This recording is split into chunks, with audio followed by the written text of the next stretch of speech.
Summer holidays வந்தாச்சு நம்ம GT Holidays வந்தாச்சு GT Holidays South India's #1 travel brand Meenakshi Academy of Higher Education and Research admissions open apply online அம்மனமா ஜப்பானி ரோல்டோ குளிச்சோம் நிர்வாண குளியல் தான் நிர்வாண குளியல்லாம் ஓன்சன் குளியல்ல ஒரு குளியல போட்டு வந்துடலாம் சார் அம்மனமா தான் குளிக்கும் ஜேம்ஸ் கேமரூன் படம் எடுப்பதற்காக அதில் 70 முறை இறங்கி ஏறினார் அது எப்படி சார் சாத்தியமாச்சு அதனால அவருக்கு வந்து 25000 அடி ஆழத்துல ஒரு மீன் உழவுது அது எப்படி 25000 அடி உயரத்தை அழுத்தத்தை தாங்குது அந்த களம் அவர் அதுக்காண்டி அதை தயார் பண்றதுக்கு மட்டும் 150 கோடி செலவு பண்ணியிருக்காரு ரொம்ப ஆச்சரியமா இருக்கு ஆமா அந்த களம் வந்து தகவலாவும் இருக்கு புல்லட் ட்ரெயின்ல போறதா இருந்தா டிக்கெட் மெட்ராஸ்ல எடுக்கணும் புல்லட் ட்ரெயின் இங்க மெட்ராஸ்ல தான் எடுக்கணும் இப்போ சென்னையில இருந்து கன்னியாகுமரிக்கு நீங்க ஒரு நாளைக்கு இப்படி ஒரு 3 ரயில் தான் தெற்க போகுது 2 மணிக்கு ஸ்கூல் முடிச்சுட்டு 150 கிலோமீட்டர் போய் 1 மணி நேரம் டியூஷன் படிச்சுட்டு சாயங்காலம் 150 கிலோமீட்டர் டிராவல் புல்லட் ட்ரெயின்ல டிராவல் பண்ணி வீட்டுக்கு 8 மணிக்கு வந்துருது டியூஷன் படிக்கிறதுக்கு டெய்லி 300 கிலோமீட்டர் போய் வருது அது அரை மணி நேரத்துல போக அரை மணி நேரம் வர 2 மணி நேரம் சார் நம்ம ஊர்ல அம்பத்தூர்ல இருந்து கிண்டி போனா 2 மணி நேரம் சார் மீன் இல்லாத உணவு வேலையே கிடையாது மீன் தான் அவருடைய வாழ்நாளை கூட்டி இருப்பதாக சொல்லுகிறார் அவங்க வந்து சமைக்கிற மீன் இல்ல பச்சை மீன் சாப்பிடுறாங்க ஆமா சுசி உணவகங்கள்ல 29 நாடுகளுக்கு நீங்க போய் சுத்தி பார்த்தீங்க ஆனா சொல்லும் போதெல்லாம் ஆச்சரியமா இருக்கு குறிப்பா லாஸ்ட் டைம் நீங்க சொன்ன நார்வே அந்த குளிர் எனக்கு இன்னுமே அடர்ந்த பனியாவே மேல போத்தி இருக்கு புறப்பட்டு போயிட்டு வாங்க நிச்சயமா நீங்க சொன்ன தகவல்களை நான் போய் அங்க போய் அனுபவிக்காம விடவே மாட்டேன் அப்படிங்கிற ஒரு இதுலதான் இருக்கேன் அதுக்காண்டியா நான் இதை சொல்லிக்கிட்டே இருக்கேன் நிச்சயமா போய் ஒரு தடவையாவது உலகத்தை சுத்தி பாருங்க அப்படின்னு நான் சொல்றேன் அதுக்கு வந்து சில உங்கள்கிட்ட ஒரு சின்ன குயிஸ் நிச்சயம் இந்தியாங்கிற நாட்டில் இருக்கு இந்தியாவுடைய நிலப்பரப்பு எவ்வளவு தோராயமெல்லாம் எனக்கு தெரியலையே சும்மா சொல்லுங்க சதுர கிலோமீட்டரா கேட்குறீங்களா 32,88,000 சதுர கிலோமீட்டர் ஓகே நான் ஒரு 20 லட்சம் நினைச்சேன் ஆமாம் அப்போது இந்த உலகத்துடைய நிலப்பரப்பு எவ்வளோ தெரியுமா இந்த ஒட்டுமொத்த உலகத்தினுடைய நிலப்பரப்பு 51 கோடி சதுர கிலோமீட்டர் அப்பா இதில் 36 கோடி சதுர கிலோமீட்டருக்கு நீர் சூழ்ந்திருக்கு 60%. 15 கோடி சதுர கிலோமீட்டருக்கு நிலம் இருக்கு. அப்போ நிலம் பெருசா கடல் பெருசா? கடல் தானே சார். கடல் இந்த உலகத்தில் ஒரு விழுக்காடு தான். நிறைய பேருக்கு இது தெரியவில்லை. எப்படின்னு கேட்டேன்னா கடல் என்பது மேல் பரப்பில் மட்டும்தான் மூடி இருக்கு. கல் மண் பாறை தான் இந்த 12,500 கிலோமீட்டர் பூமியினுடைய ஆரம் 12,500 கிலோமீட்டரில் கடலுடைய மேக்சிமம் ஆழம் 10 கிலோமீட்டர். ஓகே. ஆக அந்த கடல் என்பது நமது உடலை மேலே மூடியிருக்கின்ற தோல் போல இந்த உலகத்தை குளிர்விக்கின்ற ஒரு குளிர்விப்பான். அதனால் கடல் புவியின் தோல் அப்படின்னு நான் ஒரு கட்டுரை எழுதினேன். கடலில் சராசரியான ஆழம் வந்து 4000 முதல் 7000 மீட்டர். 4 முதல் அந்த 7000 அடி சராசரி இந்திய பெருங்கடல் ஆழம். உலகத்திலே ஆழமான இடம் எங்கே இருக்குன்னு தெரியுமா? உயரமான இடம் எவரெஸ்ட்டு. ஆழமான இடம் எங்கே இருக்குது சார்? இது நான் கேள்வி வேறப்பட்டிருக்கேன் சார், மறந்துட்டேன் சார் டக்குன்னு. Mariana trench. Mariana trench. அது வந்து மரியானா அகழி, மரியானா படுகொலின்னு இருக்குது. அது வந்து குவாம் அப்படிங்கிற அமெரிக்கன் பேஸு பசிபிக் கடலில் இருக்குது. அதனுடைய ஆழம் 10 கிலோமீட்டர், 36,000 அடி. Everest 8,848 metre. அதில் இது வரைக்கும் 5,000 முதல் 6,000 பேர் ஏறியிருக்காங்க. இந்தியர்கள் 600 பேர்கிட்ட ஏறியிருக்காங்க. ஆனால் அந்த ஆழத்துக்குள்ளே இது வரைக்கும் மொத்தம் 3 பேர் தான் போயிருக்காங்க. போக முடியாது. ஏன் தெரியுமா? சுவாச பிரச்சனை, அழுத்தம் தான். சுவாசம் இல்லை, அழுத்தம். நீங்கள் 10 அடி 1000 அடி கீழே போனீங்கன்னா அந்த 1000 அடி ஒரு தண்ணி உங்களை ப்ரெஷர். அப்போ நீங்கள் போகிற களம் வந்து அமுங்கிரும். அது வெடித்தால் அதுக்கு பேர் எக்ஸ்ப்ளோடு. களம் அமுங்குச்சுன்னா அதுக்கு பேர் இம்ப்ளோடு. இப்போ கூட ஒரு 3 வருஷத்துக்கு முன்னாடி ஒரு 5 பேர் போனவங்க இம்ப்ளோட் ஆகிட்டாங்க. உலகத்தினுடைய மிகப்பெரிய பணக்காரர்கள் வந்து சேர்ந்து டைட்டானிக்கை போய் சுற்றி பார்க்கணும். ஒரு 5 பேர். டைட்டானிக் கப்பல் 12,000 அடி ஆழத்தில் கிடக்கு. ஜேம்ஸ் கேமரூன் படம் எடுப்பதற்காக அதில் 70 முறை இறங்கி ஏறினார். அது எப்படி சார் சாத்தியமாச்சு? 70 முறை அவர் அந்த டைட்டானிக்கு போயிட்டு வந்திருக்காரு. அதனால் அவருக்கு வந்து இந்த இடத்துக்கு போகணுங்கிற ஆசை வந்துருச்சு, மரியானா ட்ரென்ச். அதுக்காண்டி அவர் வந்து களம் கட்டினார். அந்த களத்து பேர் இல்லை, பேத்திஸ்கேப்ங்கிற களம் முதல்ல போச்சு 59. அது சுவிட்சர்லாந்துக்காரர் போனார், பிக்கார்ட் சகோதரர்கள். இவர் போனது வந்து இப்போ ஒரு 10 வருஷத்துக்கு முன்னாடி போனார்னு வைங்களேன். இந்த பச்சை கலரில் ஜேம்ஸ் கேமரூன் மரியானா ட்ரென்ச்சுன்னு போட்டீங்கன்னா ஒரு 2 நிமிஷம் வீடியோ வரும். கண்டிப்பாக பார்க்குறேன். இந்த வீடியோவில் வந்து நீங்கள் இறங்கும்போது 1000 அடியில் எவ்வளோ மீன், 2000 அடியில் இருந்து போட்டு 25,000 அடி ஆழத்தில் ஒரு மீன் உழவுது. அது எப்படி 25,000 அடி உயரத்தை அழுத்தத்தை தாங்குது? அதான் அந்த தட்பவெப்பத்துக்கு இருட்டுக்குள்ளே அவர் படம் பிடிச்சிருக்காரு. இந்த கருவியில் அவர் போகிறார், தனியாக உட்காந்துக்கிட்டு போவார். அவர் வந்து அந்த களம் அவர் அதுக்காண்டி அதை தயார் பண்ணுறதுக்கு மட்டும் 150 கோடி செலவு பண்ணியிருக்காரு. ரொம்ப ஆச்சரியமாக இருக்குது. ஆமாம், அந்த களம் வந்து தகவலாகவும் இருக்குது. ஆமாம், அது வந்து கீழே போகும். நான் என்னுடைய நண்பர்கள் என்னை பார்க்க வரவங்களுக்கு அதை போட்டு காட்டுவேன். நான் உடனே பார்த்துறேன் சார். அந்த இது அது ஒரு மியூசிக்கும் நல்லா இருக்கும். டன் போட்டு அது படிப்படியாக அவர் கீழே போய் உள்ளே போயிட்டு வர்றது ஒரு 2 நிமிஷம் வீடியோ இருக்குது. ஆனால் இதுவுமே புது தகவலாக இருந்துச்சு. டைட்டானிக் படத்துக்காகவே 70 முறை வந்து டைட்டானிக் கப்பலை தொட்டு பார்த்துட்டு வந்தார். ஆனால் இவங்க ஒரு முறை போனாங்க, பாவா அவங்களுக்கு இவங்க அது முறையான அந்த களம் சரியான முறையில் செய்யப்படல, அதனால் உயிரிழப்பு. சரி, இப்போ நம்ம அடுத்த நாட்டுக்கு ஆரம்பிக்கிறதுக்கு முன்னாடி இவ்வளோ தகவல் சொல்கிறீங்கன்னா, இப்போ ஜப்பானுக்குள்ளே போகும்போது எவ்வளோ தகவல் புதஞ்சிருக்குன்னு. அந்த உலகத்தினுடைய ஒட்டுமொத்த இடையில இப்போ கடலுடைய எடை 1% தான். 1% தான். இதே நிறைய பேருக்கு தெரியாது. இப்போ நிலப்பரப்பு தான் அதிகம். நல்லா கல் மண்ணோட வெயிட் என்ன, தண்ணியோட வெயிட் என்ன, அதனுடைய அகலமே 10 கிலோமீட்டர் தானே. 12,500 கிலோமீட்டர் ஆரம் கொண்ட உலகத்தில். கண்டிப்பாக. சார், ஜப்பானுக்குள்ளே போயிடுவோங்க சார். ஜப்பானில் உங்களுடைய முதல் விமான பயணம் சொல்லுங்கள். டோக்கியோவா? டோக்கியோ தான், நரிட்டா ஏர்போர்ட். ஓகே, சொல்லுங்கள். இந்தியாவிலேருந்து டோக்கியோக்கு போகிறதுக்கு ஜப்பானை பார்க்க வேண்டும் என்ற ஆர்வம். இது எம்ஜிஆர் கிளைமாக்ஸ் எடுத்த இடம். உலகம் சுற்று வாழ்வின் மறுபடியும். ஓகே. அப்போது ஜப்பானுக்கு போகிறதுக்கு சென்னையில் ஆழ்வார்பேட்டையில் ஜப்பான் தூதரகம் இருக்குது. அங்கே நீங்கள் அப்ளிகேஷன் வாங்க போனேன். அங்கேயும் வந்து ஒருத்தர் அந்த விசா கேட்டு ஒரு கூட இல்லை, என்ன ஒருத்தனை தவிர. ஏன்னா ஜப்பானில் செலவு ரொம்ப அதிகம். அதனால் ஜப்பானுக்கு யாருங்க இருந்து ட்ராவல் போகிறதில்ல, கம்பெனிகள் மூலமாக போகிறவங்க தான் போகிறாங்க. நான் போய் அப்ளிகேஷன் வாங்கினேன். ஃபீஸ் எவ்வளோன்னு கேட்டேன். அவன் சொன்னால், நீங்கள் அப்ளிகேஷனை ஃபில்லப் பண்ணி கொடுங்க, உங்களுக்கு விசா கொடுத்தா ஃபீஸ் 500 நான். அமெரிக்காவுக்கு இன்றைக்கி 18,500. நான் கெட்டி 1.5 வருஷம் ஆகுது. எனக்கு ஜூன் 10 தான் இன்டர்வியூ போட்டிருக்கான். திரும்ப நான் அடுத்த வருஷம் வேர்ல்டு கப் ஃபுட்பால் பார்க்க போகிறேன். அப்போது 1.5 வருஷம் கழிச்சு தான் விசா தரான். நீங்கள் அமெரிக்காவுக்கு போன வருஷம் போட்டது? ஏற்கனவே போயிட்டு வந்துட்டேன் 2000. அதாவது இப்போ திரும்ப போகிறேன். அதுக்கு நான் விசாவுக்கு அப்ளை பண்ணி 1.5 வருஷம் ஆச்சு. எனக்கு இன்டர்வியூ வந்து வர ஜூன் மாதம் 10ஆம் தேதி ஹைதராபாத்தில் போட்டிருக்காங்க. அது கொடுத்தா தான் அடுத்த வருஷம் போகலாம்னு. இப்போ இந்த ஜப்பான் இது 18,500 இப்போ விசா. அப்போவுமே 10,000 ரூபாய்க்கு மேலே அமெரிக்க விசா இருந்துச்சு. ஆனால் ஜப்பான் தூதரகத்தில் விசாவுக்கு அப்ளிகேஷன் கட்டணமே கிடையாது. விசா கொடுத்தா மட்டும் 500 கொடுங்கிறான். ஏன்னா அது வந்து பணக்கார நாடு. பெரும்பாலும் 2 நாள் கழித்து நான் போய் விசா வாங்க போனேன். எனக்கு விசா கொடுத்துருந்தாங்க. அதுக்கப்புறம் தான் என்கிட்ட 500 வாங்கினாங்க. எதனால் விசா கொடுத்தாங்க உங்களுக்கு? நான் வந்து ட்ராவலர் பயணிக்கிற சொல்லிட்டேன். அப்போ எனக்கு அங்கேருந்து டாக்குமெண்ட் என்னுடைய நண்பர்கள் உறவினர்கள் இருக்காங்க, அவங்க எனக்கு இன்விடேஷன்லாம் கொடுத்துருந்தாங்க. ஸோ அதுக்கு பிறகு அவங்க என்ன சொன்னாங்கன்னா, நீங்கள் வந்து புல்லட் ட்ரெயினில் போகிறதா இருந்தால் டிக்கெட் மெட்ராஸில் எடுக்கணும். புல்லட் ட்ரெயினுக்கு இங்கே மெட்ராஸ் தான் எடுக்கணும். எங்கே யார் கொடுப்பா? இங்கே அம்பாசடர் பல்லவ ஹோட்டல் இருக்குல்ல, ஆமாம், அங்கே வந்து ஜப்பான் ஏர்லைன்ஸ் இருக்குது. அந்த ஆஃபீஸில் தான் நீங்கள் இப்போ ஜப்பானில் ரயிலில் போகணுன்னா இங்கே தான் டிக்கெட் எடுக்கணும். இங்கே எடுத்து வச்சுக்கணுமா சார்? இங்கே எடுத்தால் தான் சலுகை. இங்கே அமெரிக்கா அங்கே போய் எடுத்தால் இதோட 3 மடங்கு கட்டணும். ஓகே. நீங்கள் அப்போ அதெல்லாம் இங்கேயே அவங்களே சொல்லிட்டாங்க, நீங்கள் இங்கேயே டிக்கெட் எடுத்துகிட்டு போயிருங்கன்ட்டு. அப்போ நாங்கள் இங்கே ஒரு 18,000 ரூபாய்க்கு டிக்கெட் எடுத்தோம். அதை வச்சுக்கிட்ட ஒரு 90-95,000 ரூபாய்க்கு ட்ராவல் பண்ணோம். இந்தியர்களுக்கு சலுகை. அதனால் டிக்கெட்டை நீங்கள் இங்கே தான் எடுத்துகிட்டு போகணும் ஜப்பானில் சுற்றுறதுக்கு. புது தகவல் எல்லாரும் நோட் பண்ணிக்கோங்க. ஜப்பான் போனீங்கன்னா உங்களுக்கான புல்லட் ட்ரெயினுக்கான டிக்கெட் வந்து இங்கே இந்தியாவில் சென்னையில் தான் எடுக்கணும். சென்னையில் எடுத்துக்கலாம். அங்கே போனதுல அப்போது டோக்கியோவிலேருந்து ஹீரோஷிமா வரைக்கும் அந்த ட்ரெயின் ஓடுது. ஒரு 500-600 கிலோமீட்டர்.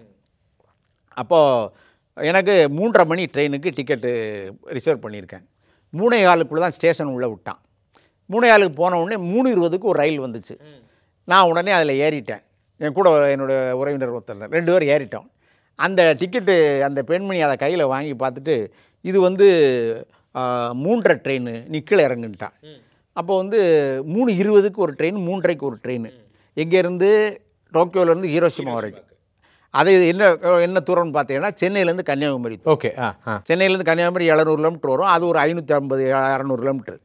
இந்த தொலைவிற்கு இப்போ சென்னையிலேருந்து கன்னியாகுமரிக்கு நீங்கள் ஒரு நாளைக்கு கன்னியாகுமரி எக்ஸ்பிரஸ்ன்னு ஒன்று ஓடுது, திருநெல்வேலிக்கு நெல்லை எக்ஸ்பிரஸ், தூத்துக்குடிக்கு பால்சிட்டி, இப்படி ஒரு 3 ரயில் தான் தெற்க போகுது. எங்களுக்கு பொதிகை வருது, ஒரு 4 ரயில் வருதுங்க.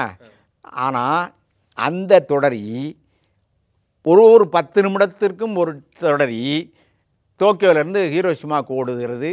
இப்பொழுது அல்ல, 1965 அப்பா, அப்போ அவங்களும் ஒரு 80 வருஷத்துக்கு அட்வான்ஸாக இருக்காங்களா சார் நம்மளை விட? 1965 அந்த தொடரி ஓடுது. அதில் 10 நிமிஷத்துக்கு ஒரு தொடரி சென்னையிலிருந்து கன்னியாகுமரி தொலைவுக்கு ஓடுகிறது. அந்த 3:30 தொடரியில் நீங்கள் ஏறவில்லை என்றால் அது சும்மா ஓடும். யாரும் இல்லாமல் கன்னியாகுமரி வரைக்கும் ஓடும். நீங்கள் ஒரு ஆள் தான் ஏறினாலும் உங்களுக்காண்டி கன்னியாகுமரி வரைக்கும் ஓடும். அப்பா, எத்தனை பேர் பயணம் பண்ணலாம் சார் அதில்? அது பயணம் பண்ணலாம் 500 பேருக்கு. ஓகே. புல்லட் ட்ரெயின் தான். புல்லட் ட்ரெயின் தான், ஒரு 10 ட்ரெயின். அதில் சக்கரம் கிடையாது. அதான் சார், அது சிப்புன்னு அப்படி புறப்படுது. ஒரு சத்தம், லே சத்தம், நமக்கு ஒன்றும் டிஃப்ரென்ஸ் தெரியாது. வேகமாக மரங்கள் ஓடுறது வச்சு நம்ம இந்த லிஃப்ட்ல ஏறி இறங்குவோம்ல சார், அந்த மாதிரி இருக்கா சார் எக்ஸ்பீரியன்ஸ்? அப்படிலாம் ஒன்றுமே அதிர்வுலாம் ஒன்றுமே கிடையாது. Okay okay. ஃப்ளைட்டில் இருக்க மாதிரி தான் இருக்குது. ஃப்ளைட்டில் இருக்க மாதிரி தான் இருக்குது. ஓகே. ஆனால் மறக்க முடியாத ஒரு பயணம் இல்லை சார் இந்த புல்லட் பயணம். இப்போ என்னுடைய நண்பர் வந்து என் உறவினர் வந்து சங்கரம் இல்லை, அவன் என்னுடைய வகுப்பு தோழர், என்னுடைய அவர் என்ன சொன்னார்னா, கரெக்டாக அது ஒரு ஸ்டேஷனு, அந்த ஸ்டேஷனுக்கு என் மக வந்து டியூஷன் படிச்சுட்டு வருவா, 8 மணிக்கு இங்கே வந்து இறங்குற மாதிரி இந்த ட்ரெயின் வருவா, அந்த ட்ரெயினில் நீ புக் பண்ணி வரணும் தான் அவர் 3:30 ட்ரெயினுக்கு எனக்கு சொல்லியிருந்தார். 3:30க்கு புறப்பட்டு நான் அந்த ஊரில் 8 மணிக்கு போய் இறங்குறேன். இல்லை வேடிக்கை என்னென்னா, அவளை கூப்பிட்டு நான் ஸ்டேஷனுக்கு வருவேன், உங்கள் 2 பேரும் சேர்த்து ஒரே ட்ரிப்பாக நான் வந்துடுவேன் அப்படின்னு சொன்னதுனால அந்த ட்ரெயினில் புக் பண்ணி போகிறோம். அந்த பொண்ணு எங்கே டியூஷன் போயிட்டு வருது, 2 மணிக்கு ஸ்கூல் முடிச்சுட்டு புல்லட் ட்ரெயின் ஏறி 150 கிலோமீட்டர் போய் 1 மணி நேரம் டியூஷன் படிச்சுட்டு சாயங்காலம் 150 கிலோமீட்டர் புல்லட் ட்ரெயினில் ட்ராவல் பண்ணி வீட்டுக்கு 8 மணிக்கு வந்துடுது. எவ்வளோ நேரம் சார் 150 கிலோமீட்டருங்கிறது? 150 கிலோமீட்டர் 1/2 மணி நேரம். அப்பா சார், நம்ம ஊரில் அம்பத்தூர்லேருந்து கிண்டி போனால் 2 மணி நேரம் சார். சங்கரவிலேருந்து பெட்ரா பாதரம் 126 கிலோமீட்ரு. ஆக ஒரு பொண்ணு 8ஆம் படிக்கிற ஒரு பொண்ணு டியூஷன் படிக்கிறதுக்கு டெய்லி 300 கிலோமீட்டர் போய் வருது. அது 1/2 மணி நேரத்தில் போக 1/2 மணி நேரம், வர 1/2 மணி நேரம். பரவாயில்லையே சார், ஜப்பான் போயிடலாம் போலையே சார். இடாச்சா. அப்போது நான் நண்பர்கிட்ட கேட்டேன், அவள் வந்து நீ குடியுரிமை வாங்கிட்டியா அப்படின்னு கேட்டேன். இல்லை நான் வாங்கலை, நான் இந்தியாவுக்கு தான் வரப்போகிறேன்னு. என் மகன் நல்லா படிக்கிறா வைக்க. நான் சொன்னேன், அந்த பொண்ணு இங்கே வளருது, இவ்வளோ சுத்தமான நாடு தூசி இல்லை, நீ எதுக்கு திரும்ப சென்னைக்கு வரணுங்க, சென்னையில் வந்து ரோட்டே கிராஸ் பண்ண முடியாது அப்படின்னு சொன்னேன். உனக்கு தெரிய சென்னை வந்து ரொம்ப வளர்ச்சி அடைஞ்சிருக்கு, நாங்கள் ஜப்பானுக்கு வந்ததை விட சென்னை இப்போ பிரம்மாண்டமாக வளர்ச்சி அடைஞ்சிருக்கு அப்படின்னு சொன்னார். பட் அவர் இன்ன வரைக்கும் வரல, அங்கே தான் இருக்கார். இப்போ என்னுடைய தங்கை மகள் இங்கே வராங்கன்னா அப்போ ரோட்டை வந்து கிராஸ் பண்ணுறதுக்கு பயப்படுறாங்க. அவங்க வந்து இந்த வண்டிகள் போகிறது நிற்கும்னு எதிர்பார்க்குறாங்க. நம்ம ஊரில் எப்படி நிற்கும், இங்கே சிக்னல் போட்டாலும் போய்கிட்டு இருக்கோம்ல, அங்கே சிக்னல் போட்டால் நீங்கள் இப்போ நான் டோக்கியோவில் நடந்து போய்கிட்டே இருக்கேன், என்னை சுற்றி இருக்கவங்க இப்படி என்னை உத்து பார்த்துட்டு போனாங்க, ஒருத்தரும் ஒன்றும் சொல்லலை. கொஞ்ச நேரம் கழிச்சு தான் நான் திரும்பி பார்க்க, என் பின்னாடி ஒரு கார் வந்துக்கிட்டே இருக்குது. அந்த கார் அமைதியாக ஹார்னே அடிக்காமல் அப்படி வந்துக்கிட்டு இருக்காரு. நான் எப்போ விலகி போகிறேனோ அதுக்கப்புறம் அவர் ஓட்ட முடியும், ஆனால் ஹார்ன் அடிக்கவே இல்லை. டோக்கியோவில் இருந்த ஒரு வாரமும் நான் ஹாரன் சத்தம் கேட்கல. இது நீங்கள் சொல்லும்போது அந்த மனிதர்கள், ஜப்பானிய மனிதர்கள், அதாவது எப்பவுமே இந்த புத்தகங்களில் இதில் அவங்களுக்குன்னு சில பழக்க வழக்கங்கள், நேரத்தை பின்பற்றுறது, அவங்களுடைய சுறுசுறுப்பு, இந்த மாதிரி பல விஷயங்கள் சொல்லுவாங்க. ஜப்பானிய மனிதர்கள் அவங்களுடைய பழக்க வழக்கங்கள் நம்மளை ஆச்சரியப்படுத்துச்சு அப்படின்னா என்னென்ன இருக்கும்? நிறைய இருக்குது. நான் ஜப்பானில் அறநெறின்னு 300 பக்கம் புத்தகமே எழுதியிருக்கேன். Okay okay. ஜப்பான் நாட்டில் காலையிலேருந்து நைட்டு வரை சுற்றிட்டு 10 மணிக்கு உட்காந்து டைப் படிக்க ஆரம்பித்தா இப்படியெல்லாம் 4 மணி வரைக்கும் டைப் படித்து முடிச்சிடுவேன். அப்போ ஏகப்பட்ட புதுமைகள் அந்த புத்தகத்தில் நான் எழுதியிருக்கிறேன். சில செய்திகளை நான் சொல்கிறேன். உதாரணத்துக்கு இந்த மாதிரி.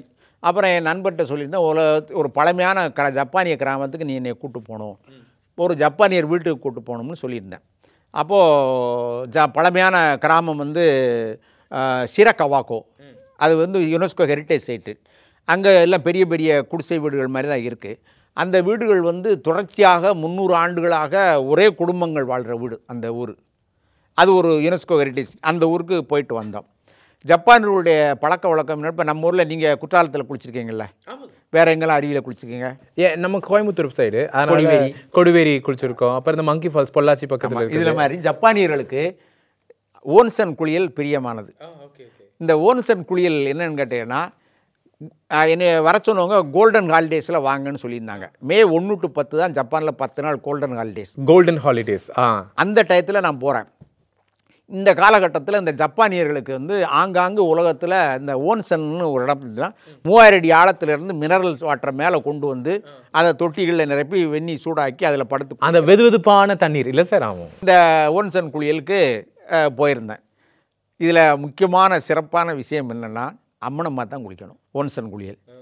அப்போ என் கூட வந்த என் சித்தப்பா வந்து நான் வரமாட்டேன்ட்டார். நானும் என் நண்பனும் போனோம். அம்மனம்மா ஜப்பானியர்களோட குளித்தோம். நிர்வாண குளியல் தான். அதில் வந்து அதில் படுத்தா அது வெள்ளை கலரில் கொஞ்சம் வெள்ளை இன்னும் கொஞ்சம் வெள்ளை அப்படி மாறி மாறி இருக்குது அந்த கலரு. அதில் நம்ம படுத்துக்கிட்டோம்னா அவங்களும் படுத்துருக்காங்க. அங்கே பெரிய பெரிய தொட்டிகள் இருக்குது. 1/2 மணி நேரம் 1 மணி நேரம் அப்படி படுத்துட்டு அடுத்த தொட்டிக்கு மாறுறது.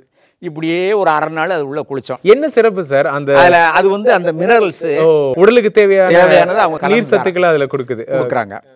அதில் ஒரு கண்டிஷன் மட்டும் இருக்குது. உடம்புல பச்சை குடுத்தி இருக்கக்கூடாது. ஓ ஓகே ஓகே. பச்சை குடுத்தி இருந்தால் ஓன்சனுக்குள்ளே விட மாட்டாங்க. ஓ ஓகே ஓகே. இப்போ நீங்கள்லாம் குத்திருந்தீங்கன்னா போக முடியாது. ஓன்சன் குழியில் ஒரு குழியில் போட்டு வந்துடலாம் சார். நீங்கள் போயிட்டு வாங்க, அம்மனும் பார்த்தா குளிக்கணும். ஜப்பானியர்களுக்கு அதை பற்றி கவலையப்படுறதில்ல. அவங்க பாட்டு கையை வீசிட்டு வராங்க, நமக்கு தான் கூச்சமாக இருக்குது. நம்ம தான் கூச்சப்பட்டுக்கிட்டே போக வேண்டியிருக்கு. வேறு என்ன இடங்கள் சார்? அப்புறம் வந்து ஒருத்தருடைய வீட்டுக்கு கூட்டு போனார். அந்த வீடு வந்து பெரிய வீடு. அப்போ என் நண்பர் சொன்னார், அதே தெருவில், என் நண்பர் இருக்க தெருவில் தான் இந்த வீட்டை இவரே தான் கட்டினாருன்னாரு. எனக்கு ஆச்சரியமாக போச்சு. இவ்வளோ பெரிய வீட்டை எப்படி எல்லாமே ரெடிமேடு மெட்டீரியல்ஸ், அதை கொண்டு வந்து ஃபிட் பண்ண வேண்டியதான்.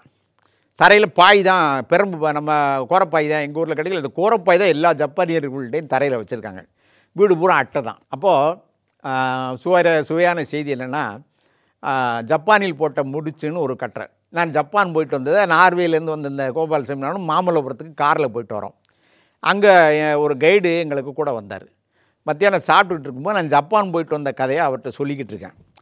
அப்போ அந்த கைடு மெதுவாக என்கிட்ட, ஆனால் நான் ஜப்பானில் 12 வருஷம் இருந்தேன்னாரு, 2014. இன்னும் நம்ம ஜப்பான் போயிட்டு வந்து இவ்வளோ பெருசாக சொல்லிக்கிட்டு இருக்கோம். அவன் 14 வருஷம் 14 வருஷம் இருந்திருக்கேன். எப்படி அப்படின்னு கேட்டேன். என் மனைவி ஜப்பானியர்னா. அடுத்த அதிர்ச்சி. உடனே என்னப்பா என்ன கதை சொல்லலை என்னன்ட்டு சொன்னேன்.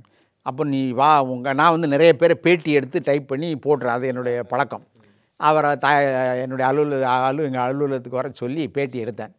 அவர் மதுரையில் 8ஆப்பு படித்ததோடு சரி, பள்ளிக்கூடம் போகிறது கிடையாது. பைக்கெட்டை தூக்கிட்டு மீனாட்சி அம்மன் கோயில் போயிடுறது, இந்த வெள்ளைக்காரங்களோடையே சேர்ந்து சுற்றுறது. இந்த கைடு அவருடைய நண்பர்கள்லாம் இருந்ததுனால அப்படியே பல நாட்டு மொழியை படிச்சிட்டார். இவர் 19 வயசாக இருக்கும்போது ஒரு இளைஞராக இருக்கார். அப்போ ஒரு ஜப்பான்லேருந்து ஒரு பொண்ணு வர சுற்றுலாக்காக வராங்க. அவள் வந்து அங்கேருந்து கன்னியாகுமரி, கேரளா, திருவனந்தபுரம் போயிட்டு திரும்ப மதுரைக்கு வராங்க. ஒரு வார டூர். இந்த ஒரு வார டூருக்கு இவரை கூட்டிகிட்டு போகிறான். 2 பேரும் ஒரே ரூமில் தங்கியிருக்காங்க. ஆனால் இவர் அவர்கிட்ட டச் வச்சு பண்ணலை, பவ்யமாக இருக்கார். இது அவருக்கு பிடிச்சி போச்சு. போகும்போது அந்த பொண்ணு, நீ என்னை கல்யாணம் பண்ணிக்கிடுதியான்னு கேட்டு. ஓ, இது ஒரு காதல் கதையால இருக்கு, சுற்றுலா கதைக்குள்ள. கல்யாணம் பண்ணிக்கிடுதியான்னு கேட்டுச்சு. இவர் அதெல்லாம் உனக்கு எனக்கும் சரிப்பட்டு வராதுமா, மொழியே தெரியாது, ஒன்றும் தெரியாது, நீ அந்த நாட்டுக்காரி, நான் இங்கே வந்து பிளாட்பாரத்தில் எங்கள் வீடு, ஓட்டு வீடு பிளாட்பாரத்தில், உனக்கு நமக்கு சரிப்பட்டு வர போயிட்டு வந்தேன். 6 மாதம் கழிச்சு அந்த பொண்ணு அப்பா அம்மாவை கூட்டிகிட்டு வந்துடுச்சு மதுரைக்கு. இவருக்காக கூப்பிட்டு வந்து இவர் வீட்டில் வந்து பொண்ணு கேட்காங்க. வந்தவங்க பிளாட்பாரத்தெல்லாம் உட்காந்து கேட்குறாங்க. ஓ, ஆனால் அவங்க ரொம்ப பணக்காரங்க. அவர் வந்து சைக்கிள் கம்பெனி வச்சுருக்காரு. ஆடே அப்பா, ட்ராவல் கைட் ஆயிடுறேன் சார். ஆமாம்.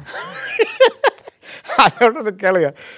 அதோடனே இந்த பொண்ணு உடனே சரி வேறு இல்லை, 2ஆம் தரம் வந்தோடனே சரின்னு கல்யாணம் பண்ணி இவருக்கு ஜப்பானுக்கு போயிட்டார். 7 வருஷம் அந்த பொண்ணோட இருக்கார். 7 வருஷங்கத்தில் இவர் அங்கே ஏதோ பார்லெலாம் ஒர்க் பண்ணுறாரு.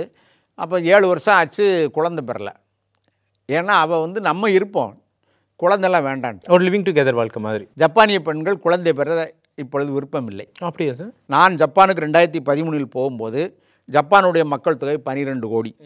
அதில் 7 கோடி பேர் 50 வயது கடந்தவர்கள். ஜப்பான் இப்போ முதியோர்களின் நாடு. அதில் 55,000 பேர் 100 வயது கடந்தவர்கள். இன்றைக்கு நிலைமையில் 2025 ஜப்பானில் 100 வயது கடந்தவர்கள் 1,83,000 பேர். நானும் ஒன்று கேள்விப்பட்டிருக்கேன் சார், ஏதோ ஒரு கிராமம்னு நினைக்கிறேன், ஜப்பானில் இருக்கக்கூடிய ஏதோ ஒரு சில கிராமங்களில் 100 வயது கடந்தவங்க தான் அங்கே முழுமையாகவே இருக்காங்க. எல்லா இடத்துல இருக்காங்க. நான் பார்க்குக்கு போனால் ஒவ்வொரு பெஞ்சிலையும் ஒரு வயசாளி உட்காந்துருக்காரு. எத்தனை வயசு வரைக்கும் வேலை பார்க்கலாம். அந்த புல்லட் ட்ரெயினுக்கு டிக்கெட் கவுண்டரில் கொடுக்குற டிக்கெட் கொடுத்த பாட்டிக்கு 90 வயசு இருக்கும். மெதுவாக நடந்து வருது.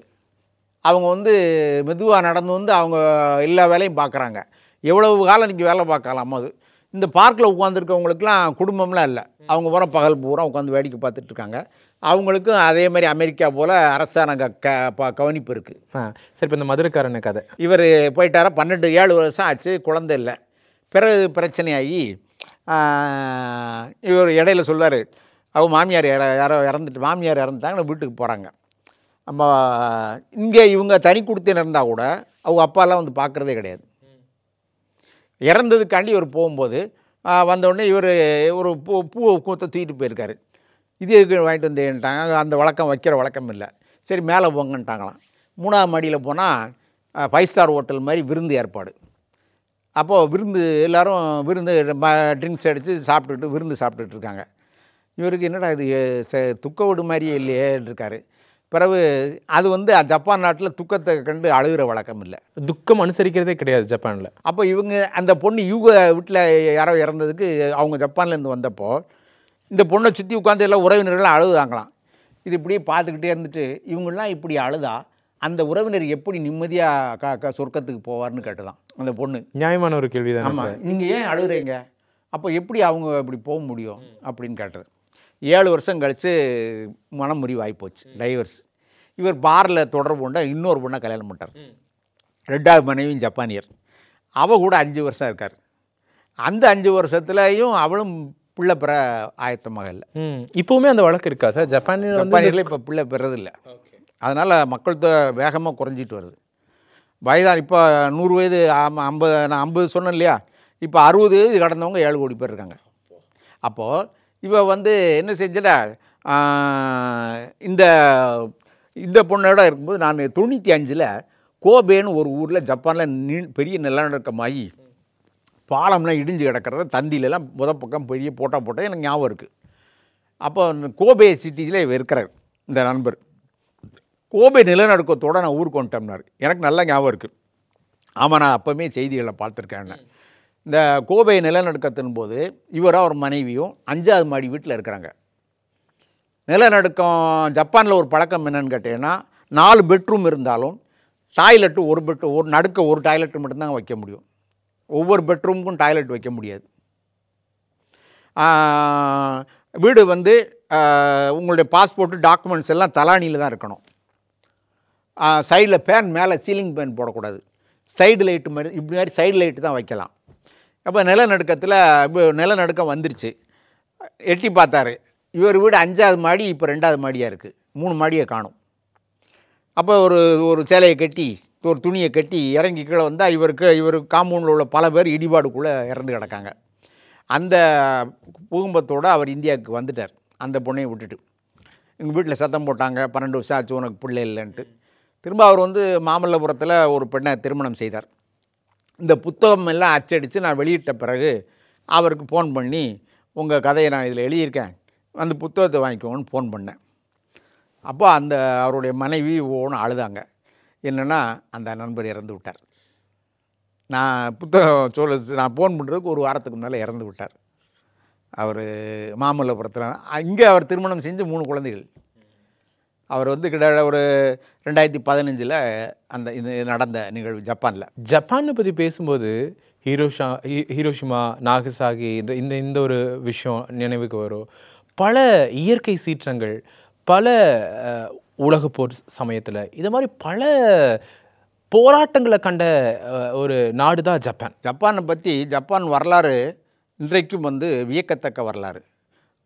சான்றாக இப்போது பேரரசன் நருஹிட்டோ, இவருடைய தாத்தா பேர் ஹிரோஹிட்டோ. இந்த ஹிரோஹிட்டோ தான் ஜப்பானிய பேரரசராக எம்பரர், அங்கே சூரியகாந்தி பேரரசுன்னு பேர், கிரைசாந்தமம் த்ரோன். அவருடைய சீட்டை பார்த்தேன், மன்னர் பார்லிமெண்ட்டில் உட்கார சீட்டு. அந்த சீட்டில் சூரியன் இருக்கும், முத்திரை. இந்த சூரியகாந்தி பேரரசு யமமோட்டோ என்ற ஒரே குடும்பத்தை சேர்ந்த 136வது மன்னர் இப்போ ஆட்சியில் இருக்கார். உலகத்தில் 135 முன்னோர்கள் பேர் தெரிந்த ஒரே ஒரு மனிதர் ஜப்பானிய பேரரசர் இப்போ இருக்கிற நருஹிட்டோ. இவங்க அப்பா பேர் அக்கிஹிட்டோ. இந்த அக்கிஹிட்டோ சென்னைக்கு வந்தார் ஒரு 10 ஆண்டுகளுக்கு முன்பு. சென்னைக்கு வந்து பார்த்து விட்டு ஜப்பானுக்கு சென்று, நான் இறந்தால் என்னை எரித்து விடுங்கள்னு சொன்னார். ஜப்பானில் எரிக்கிற வழக்கம் அதுவரை கிடையாது. 20 முன்னால் உள்ள 135 மன்னர்களும் புதைக்கப்பட்டார்கள். ஜப்பானில் புதைக்க இனி இடமில்லைன்ட்டார். கல்லறைகளை கட்டி கொண்டு போகாதீர்கள், இந்தியாவை போல உடல்களை எரியுங்கள்னு அக்கிஹிட்டோ சொன்னார். இது வந்து ஒரு பெரிய மாற்றம். அக்கிஹிட்டோ மகன் இப்போ நருஹிட்டோ எம்பரராக இருக்கார்.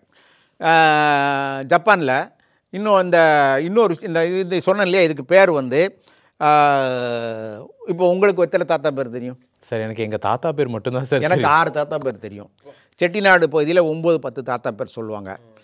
சேலம் சிவராஜ் சித்த வைத்தியர் 9 பேர் படத்தை போடுவார். கன்னியாகுமரி மாவட்டத்தில் 15 தலைமுறை கொண்ட ஆவணங்கள் இருக்குது அப்படின்னு எனக்கு நீதிபதி திருப்பதி அவங்க சொன்னாங்க. அவர்கிட்ட வந்து ஒரு வீட்டுடைய வழக்கு 300 ஆண்டுகள் பழமையான ஒரே குடும்பத்தை சேர்ந்த வீட்டு 14 தலைமுறைக்கு டாக்குமெண்ட் இருக்குதுன்னு சொன்னார். தமிழ்நாட்டிலே இருக்குது.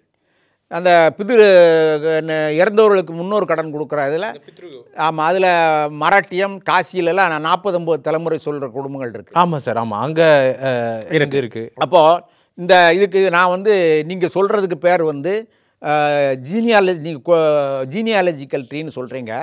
நம்ம ஊரில் தாலுகா ஆஃபீஸில் கொடிவெளி ஜாபிதான்னு ஒன்று உண்டு. அந்த கொடிவெளி ஜாபிதாங்கும்போது அதுதான் ஜீனியாலஜிக்கல் ட்ரீ. இப்போ பிரித்தானிய பேரரசி 2ஆம் எலிசபெத் விக்டோரியா பேரரசியோடைய குடும்ப கொடிவெளி மரம் நான் என் புக்கில் போட்டிருக்கேன். அந்த அம்மா இருக்காங்க, அவங்களுடைய வாரிசுகள் அந்த மரத்தில் கிளையில் அவங்களுடைய முகத்தை வச்சுருக்கும். இது மாதிரி ஜீனியாலஜிக்கல் ட்ரீன்னு நீங்கள் போட்டு பார்த்தீங்கன்னா ஏகப்பட்ட வடிவங்கள் கிடைக்கும். உங்களுடைய முன்னோர்களை பற்றி நீங்கள் தெரிஞ்சுக்கலாம். இதில் ஆக கூடுதலான ஜப்பானில் வந்து சராசரியாக ஒரு குடும்பம் 40 முதல் 70 தலைமுறை சொல்லுவாங்க. தாத்தா பேர் ஒருவர் 100 ஆண்டுகள் ஜப்பானை விட்டு வெளியே போய்விட்டு திரும்ப வந்தால் அவர் பேரை சொன்னால் அரசாங்கம் அவருடைய குடும்ப வரலாறை கொடுக்கும். அரசாங்கத்தில் எல்லாருடைய ரெக்கார்டு இருக்குது. இதுக்கு காரணம் என்னென்றால் கடந்த 15 நூற்றாண்டுகளாக ஜப்பானில் புத்த மடாலயங்களில் அங்கே இருந்த அந்த ஊரில் இருந்த அந்த மடத்தில் சேர்ந்த குடும்பங்களுடைய பேர்கள் எழுதப்பட்டு வருகின்றன. அதனால் இத்தனை தலைமுறை அங்கே ஈஸியாக கண்டுபிடிக்கலாம். நிச்சயமா. அப்போ பழக்க வழக்கங்கள் என்னன்னு தெரியும், முன்னோர்களை பற்றி தெரியும் போது நம்மளுடைய பழக்க வழக்கங்கள் நம்மளுடைய வரலாறு வந்து 17, 18, 2 நூற்றாண்டில் 200 ஆண்டுகளில் இப்போ இந்தியாவுக்கு பல ஐரோப்பியர்கள் வந்த மாதிரி 200 ஆண்டுகளாக ஜப்பானுக்குள்ளே யாரும் போக முடியலை. காலை வச்சவங்களாம் கொண்டுட்டாங்க. அவங்க 200 ஆண்டுகள் கழிச்சா மற்றவர்கள் உள்ளே போக முடிஞ்சது. ஜப்பானியர்கள் வந்து இவ்வளவு ஐசோலேட்டடாக இருந்தாலும் கூட, தனித்தவராக இருந்தாலும் கூட, இன்றைக்கு அவங்க வந்து உலகத்தில் அவங்க டெக்னாலஜி இந்த இப்போ நீங்கள் ஜப்பானில் ஒரு ஒரு கம்பெனி பேர் சொல்லுங்கள், சோனி, நேஷனல், பேனசோனிக் எல்லாம் இருக்கு இல்லையா? இந்த அத்தனை நிறுவனங்களும் ஆயுதங்கள் தயாரித்த மிலிட்ரி நிறுவனங்கள்.